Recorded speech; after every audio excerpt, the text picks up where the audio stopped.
जय हिंद, वंदे मातरम। स्वागत है आप सभी का आपके अपने YouTube channel special education spot. आज हम कॉमन पेपर फर्स्ट ईयर जो डिप्लोमा आईडीडी का है, उसमें हम common paper introduction to disability में यूनिट फर्स्ट का 1.2 देखेंगे। तो आइए देखते हैं 1.2 में क्या दिया गया है। Concept, meaning and definition, handicap, impairment, disability, activity limitation, habilitation and rehabilitation.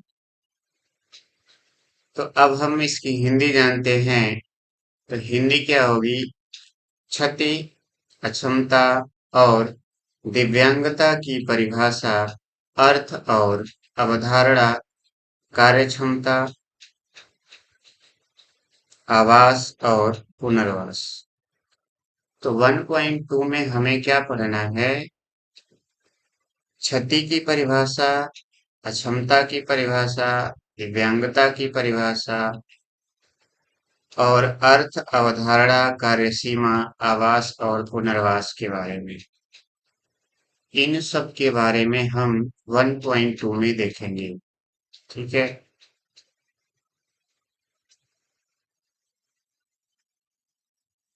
देखिए, क्षति, अक्षमता और दिव्यांगता का अर्थ, अवधारणा और परिभाषा। तो अर्थ और अवधारणा में बहुत सारी चीजें नहीं हैं। ठीक है। इन सभी चीजों को जानने के लिए सबसे पहले हम देखते हैं क्षति क्या होती है। तो आइए देखते हैं क्षति के बारे में। किसी बीमारी, चोट, दुर्घटना के फलस्वरूप किसी व्यक्ति में शारीरिक अथवा मानसिक रूप से हुई त्रुटि को क्षति कहते हैं। यानी कि किसी भी व्यक्ति में किसी चोट के कारण, दुर्घटना के कारण, बीमारी के कारण जो उसके शारीरिक या मानसिक रूप से उसमें जो नुकसान होता है, त्रुटि होती है, उसे क्या बोलते हैं? क्षति बोलते हैं। जैसे सब्जी काटते वक्त अंगुली का कट जाना। मतलब जैसे कोई व्यक्ति सब्जी काट रहा है और उसकी अंगुली कट गई। तो अंगुली जब कट गई तो उसकी क्या हुई? क्षति हुई, हानि हुई। उसी हानि को हम क्या बोलते हैं? क्षति बोलते हैं। यानी कि यदि जैसे अगर एक एग्जांपल देखा जाए, किसी व्यक्ति को बुखार हुआ। ठीक है। अब बुखार हुआ तो व्यक्ति के जो कार्य करने की क्षमता है, उसकी जो प्लेटलेट्स है वो थोड़ी डाउन होगी।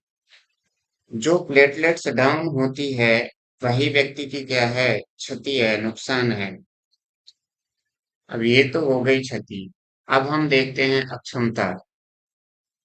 किसी बीमारी, चोट या दुर्घटना के फलस्वरूप किसी व्यक्ति में शारीरिक अथवा मानसिक रूप से हुई त्रुटि को क्षति कहते हैं। और इस क्षति के कारण व्यक्ति किसी काम को करने में असमर्थ हो जाता है, तो वो उसे उसकी अक्षमता कहते हैं। एक बार फिर से देखना। किसी बीमारी, चोट या दुर्घटना के फलस्वरूप किसी व्यक्ति में शारीरिक अथवा मानसिक रूप से हुई त्रुटि को क्षति कहते हैं। और इस क्षति के कारण व्यक्ति किसी काम को करने में असमर्थ हो जाता है, तो उसे उसकी अक्षमता कहते हैं। यानी पहले व्यक्ति में क्या आई? चोट आई, किसी बीमारी, दुर्घटना या फिर जो है चोट के कारण जो व्यक्ति में शारीरिक या मानसिक रूप से नुकसान हुआ, हानि हुआ, वो तो उसकी क्षति हो गई। लेकिन यदि व्यक्ति उसी क्षति के कारण किसी काम को करने में असमर्थ हो जाता है, अपनी असमर्थता, क्षमता को जताता है, यानी कि हम ये काम नहीं कर सकते, या उसके अंदर वो क्षमता नहीं रह गई जो पहले थी, तो वो उसकी क्या है? अक्षमता है। यहाँ तक चीजें समझ में आई। देखते हैं जैसे सब्जी काटते वक्त अंगुली कट गई, जिसके कारण व्यक्ति लिखने में अक्षम हो गया। यानी पहले आपने क्षति को देखा कि व्यक्ति सब्जी काट रहा है, उसकी उंगली कट गई, उसकी क्या हो गई? वो क्षति हो गई। और उसी कटे हुए अंगुली के कारण वो व्यक्ति किसी चीज को लिखने में असमर्थ है, तो वो उसकी क्या हो गई? अक्षमता हो गई। यानी अभी तक हमने देखा क्षति क्या है, अक्षमता क्या है। अब देखते हैं दिव्यांगता क्या है।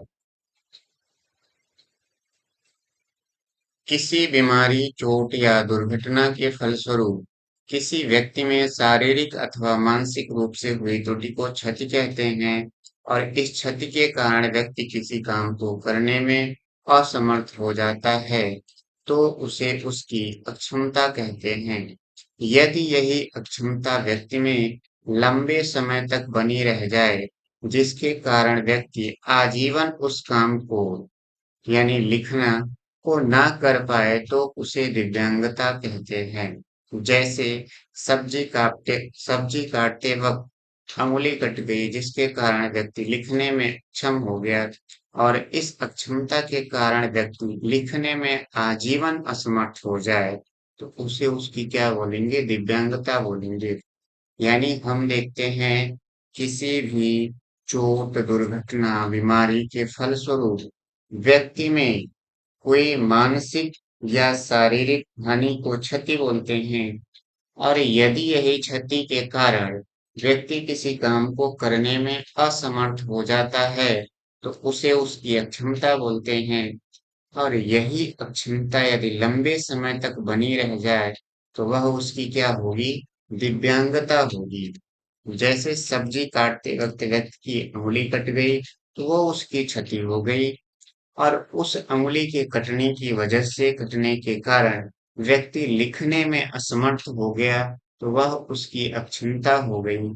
और वह अक्षमता लंबे समय तक बनी रह गई, यानी वो अब आजीवन नहीं लिख पाएगा, तो वो उसकी क्या हुई? दिव्यांगता हो गई। अब इसका एक ग्राफ बनता है कि किसी भी चोट, दुर्घटना या बीमारी के फलस्वरूप जो शारीरिक मानसिक अंगों में त्रुटि होती है, उसे क्या बोलते हैं? क्षति। और क्षति यदि जो है, क्षति के कारण व्यक्ति कोई काम को करने में असमर्थ हो जाता है, तो वो उसकी अक्षमता हुई। और यह अक्षमता यदि लंबे समय तक बनी रह गई, तो वह उसकी क्या हो जाएगी? दिव्यांगता। तो दोस्तों, यहाँ तक समझ में आया कि क्षति क्या है, अक्षमता क्या है और दिव्यांगता क्या है। अब आगे देखते हैं कि हमें आगे चीजें क्या करनी है। तो आगे क्या देखना है? एक्टिविटी लिमिटेशन, जिसको हिंदी में बोलते हैं गतिविधि सीमा या कार्य सीमा। गतिविधि सीमा स्वास्थ्य या विकलांगता का एक आयाम है, जो सामान्य गतिविधियों यानी स्वास्थ्य समस्याओं के कारण करने में लंबे समय से चली आ रही सीमा को इंगित करती है।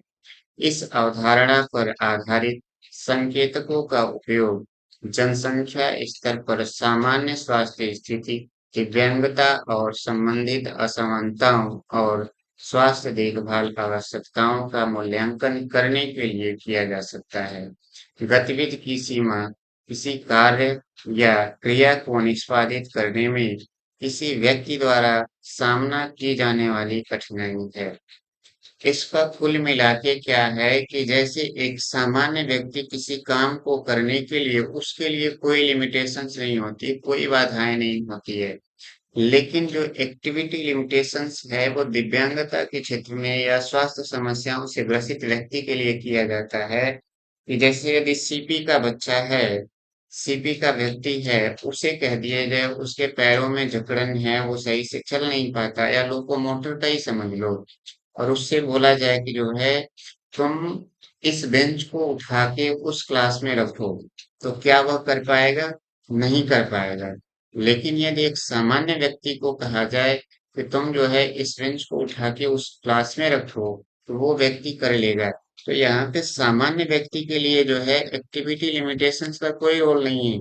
लेकिन जैसे ही एक दिव्यांग बच्चा जो लोकोमोटर है या सीपी है, जिसके पैर में समस्या है, उसे कहा जाता है कि तुम जो है इस बेंच को उठा के उस क्लास में रखो, तो वो जो है उस काम को नहीं कर पाएगा। यानी उसके कार्य क्षमता में सीमाएं लगा दी गई कि वो काम वो नहीं कर पाएगा।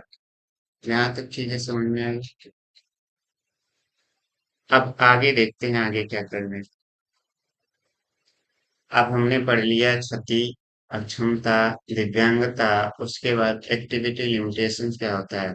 क्षति क्या होती है? किसी चोट, बीमारी, दुर्घटना के फलस्वरूप व्यक्ति के शारीरिक और मानसिक अंगों में हुई त्रुटि को क्षति कहते हैं।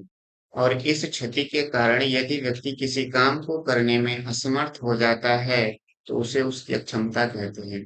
और यही अक्षमता यदि लंबे समय तक बनी रह जाए, तो यह उसकी क्या होती है? दिव्यांगता होती है। उसके बाद हमने पढ़ा है एक्टिविटी लिमिटेशंस यानी गतिविधि सीमा या फिर कार्य सीमा। कार्य सीमा का मतलब होता है कि किसी कार्य को करने में असमर्थता जता देना, या जो है उस पे वो लिमिटेशन सीमाएं लग गई कि ये व्यक्ति यह काम नहीं कर सकता है। ठीक है। जैसे यदि कोई लोकोमोटर का बच्चा है या सीपी का बच्चा है और उसे कहा जाए कि जो है तुम डांस करो, तो क्या वो डांस कर पाएगा? नहीं कर पाएगा। तो किस काम में उसके लिए क्या हो गया? लिमिटेशन लग गया। तो वही क्या हो गया? Activity limitation. अब हम देखते हैं आवास, हैबिलिटेशन। तो आइए इसके बारे में जानते हैं। हैबिलिटेशन एक ऐसी प्रक्रिया है जिसका उद्देश्य विकलांग व्यक्तियों को दैनिक जीवन के लिए कौशल और कार्य प्रणाली हासिल करने, बनाए रखने या सुधारने में मदद करना है। बाल रोगियों के लिए हैबिलिटेटिव थेरेपी का उद्देश्य अक्सर बच्चे को मोटर कौशल विकसित करने में मदद करना होता है, जिसे उन्हें अभी तक हासिल करना है। यानी आवास का क्या मतलब है कि जो व्यक्ति, जैसे बौद्धिक अक्षम बच्चे होते हैं, तो ये क्या होते हैं कि ये अपना दैनिक जीवन का जो क्रियाकलाप होता है वो खुद से नहीं कर पाते हैं, या उनको वो चीजें सिखाई नहीं गई होती हैं, वो इन चीजों से अनजान होते हैं। तो हैबिलिटेशन क्या करता है? इन्हीं व्यक्तियों को दैनिक जीवन की क्रियाकलाप को सिखाकर उनको आत्मनिर्भर बनाता है। वही क्या है? हैबिलिटेशन है। मोटर कौशल जैसे उसमें सूक्ष्म पकड़ नहीं सही है, स्थूल पकड़ नहीं सही है, चलने में समस्या है, उठने में समस्या है, बैठने में समस्या है, तो ये सारी चीजें यदि व्यक्ति को सिखा दिया जा रहा है, यानी उसको आवासित कर दिया जा रहा है। ठीक है। अब जैसे उदाहरण देखते हैं, सेरेब्रल पाल्सी से पीड़ित बच्चे को बैठना सीखने के लिए फिजियोथेरेपिस्ट की सहायता की आवश्यकता हो सकती है, या किसी अन्य बच्चे को अपने आर ध्वनि का मतलब होता है जो र ध्वनि होती है का उच्चारण सीखने के लिए स्पीच थेरेपी की आवश्यकता होती है, क्योंकि ये दोनों ही ऐसे कौशल हैं जिन्हें बच्चों को अभी हासिल करना है। इसलिए थेरेपी का उद्देश्य हैबिलिटेशन है। कुल मिला के कहा गया कि जो बच्चे को नहीं आता है, जो एक सामान्य व्यक्ति को बच्चे को आता है, और एक जो है दिव्यांगता से ग्रसित व्यक्ति या बच्चे को नहीं आता है, वो थेरेपिस्ट जो उन्हें सिखाता है भाई उनके लिए क्या हो गया? हैबिलिटेशन हो गया, आवास हो गया। यहाँ तक चीजें समझ में आई। अब आगे देखते हैं क्या है। आगे है पुनर्वास। अभी आपने क्या पढ़ा? पुनर्वास। और अब नहीं, अभी आपने क्या पढ़ा? आवास। अब आपको क्या पढ़ना है? पुनर्वास। ठीक है। तो वहां पे सिर्फ इतना था। वहां पे कितना था? हैबिलिटेशन। अब इसी में आपको री जोड़ा जा रहा है। तो पहले क्या था? आवास था। अब क्या है? पुनर्वास। ठीक है। री का मतलब फिर से, और पुनर् का मतलब फिर से। ठीक है। पुनर्वास से तात्पर्य उन कौशलों, योग्यताओं या ज्ञान को पुनः प्राप्त करने से है जो बीमारी, चोट या दिव्यांगता के परिणाम स्वरूप खो गए हैं, या जिनमें समझौता हो गया है। अर्थात पुनर्वास एक ऐसी प्रक्रिया है जिसके द्वारा समाज की मुख्यधारा से भटक गए या पिछड़ गए लोगों को समाज की मुख्यधारा से जोड़ा जाता है। जैसे बौद्धिक अक्षम बच्चों को उनके दैनिक जीवन की क्रियाकलाप सिखाकर उन्हें आत्मनिर्भर बनाकर जीवन जीने योग्य बनाने। अब पहले आपने पढ़ा कि आवास क्या है, यानी जो बच्चे ये काम नहीं जानते हैं उनको ये काम सिखाकर उनको हैबिटेशन प्रदान करना है।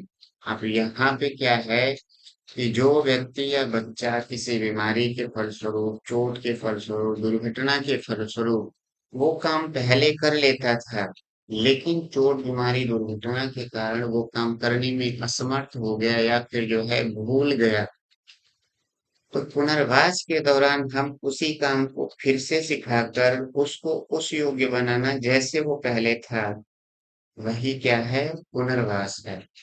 जैसे बौद्धिक क्षमता से ग्रसित व्यक्ति होते हैं, उनका आईक्यू कमजोर हो जाता है, वो अपना दैनिक जीवन का कार्य नहीं कर पाते हैं, फलस्वरूप वो कहीं बीमार पड़ गए या चोट लग गई, जो भी है, यदि हम उन्हें फिर से उनका वो काम सिखा देते हैं तो वही क्या हो गया, पुनर्वास हो गया। तो आज हम लोगों ने क्या पढ़ा, क्षति पढ़ा, अक्षमता पढ़ा, दिव्यांगता पढ़ा, आवास पढ़ा और पुनर्वास पढ़ा। एक बार हमारे साथ रिवाइज करिए। किसी बीमारी, चोट, दुर्घटना के फलस्वरूप शारीरिक या मानसिक रूप से हुई व्यक्ति में त्रुटि को क्या बोलते हैं, क्षति बोलते हैं।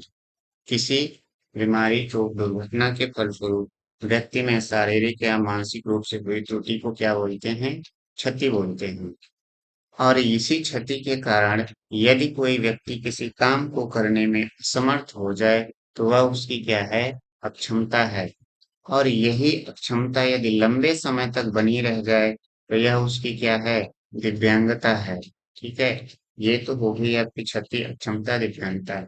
अब आवास क्या है, किसी भी बालक या व्यक्ति को उनके दैनिक जीवन के क्रियाकलाप को सिखाकर उन्हें आत्मनिर्भर बनाना ही क्या है, आवास है या हैबिटेशन है। ठीक है, पुनर्वास यानी किसी बीमारी, चोट, दुर्घटना के कारण यदि व्यक्ति किसी काम को जो पहले कर लेता था अब नहीं कर पाता है, भूल गया है या भटक गया है, उसे फिर से वो काम सिखाकर उसको जीवन जीने योग्य बनाना ही क्या है, पुनर्वास है। यानी यदि कहा जाए तो पुनर्वास एक ऐसी प्रक्रिया है जिसके द्वारा व्यक्ति को जो समाज की मुख्य धारा से अलग हो गए हैं, पिछड़ गए हैं, समाज के द्वारा बनाए गए नियम कानून को भूल गए हैं, उन्हें फिर से वो चीजें याद दिलाना और फिर से समाज से जोड़ना ही क्या है, पुनर्वास है।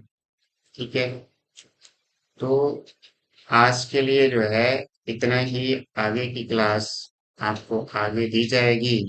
तब तक के लिए जय हिंद, वंदे मातरम। Thank you.